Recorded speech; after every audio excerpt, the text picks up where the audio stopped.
Hello, everyone. Today's devotional is about the servant's attitude. Now, I'm going to be getting into this. I'm going to be reading John chapter 13, verse 8 and 10 to start off with. "You will never wash my feet," Peter said. And Jesus' reply is, "If I don't wash, you have no part with me." Now I'm going to skip over to verse 10. One who has bathed, Jesus told him, doesn't need to wash anything except his feet, but he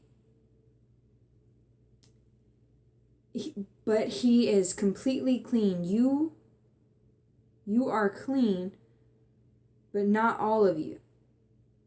Now, I'm not going to get too deep into all this, but I'm going to go over to verse 13 now. "You call me teacher and Lord, and you are speaking rightly, since that is what I am.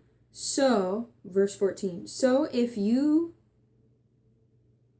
I, your Lord and teacher, have washed your feet, and you also ought to wash one another's feet." So there we go. This is the attitude I want to get to. The attitude of being a servant.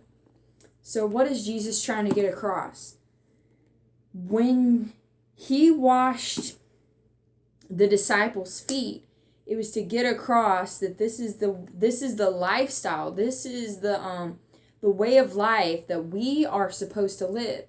So once he's done it for us, we need to go and do it to other people so that their sins may be forgiven and so that they can be washed and to be cleansed. And not only that, this is actually really displaying a lot of the servant attitude in our Christ, and he did that as an example to us, as a model of the way of life, the way we are supposed to be living. And I like that the way he ended that, now I've done it for you, you need to do it for others. In other words, you need to be going out of your way and serving other people. You will not have a happy life if you're always trying to fulfill your own lustful desires. You're only thinking about you. You're not thinking about other people. You're not fulfilling other people's needs. You're not helping anybody out in that area. If you're only thinking about you, that doesn't really help anybody out. But if you start thinking about other people and kind of putting yourself on the altar and just, trying to meet the needs of other people. And that doesn't always have to be money. Hear me out. That could be encouragement. That could be sowing your time. That could be so many variety of things. But we have to deny ourselves in order to really be servants of God.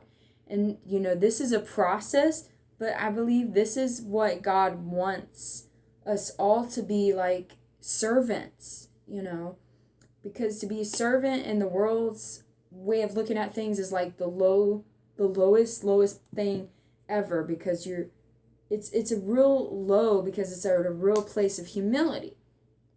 But in God's standpoint, that's actually the greatest place to be at, because a servant has a person who is a servant at their heart, they have no problem receiving while they're working. In other words, the Lord can refresh you while you're working if you have the right attitude, if you're serving out of a pureness of heart. And we should always be trying to look for, ways to meet other people where they're at. And that is truly what a servant does. It's laying your life down for other people. So I want to encourage you. Be challenged, to go out of your way and bless someone. It may be your time. It may be your, a word of encouragement. I don't know. Whatever the Lord tells you to do, though, you do it. Be blessed. Mwah.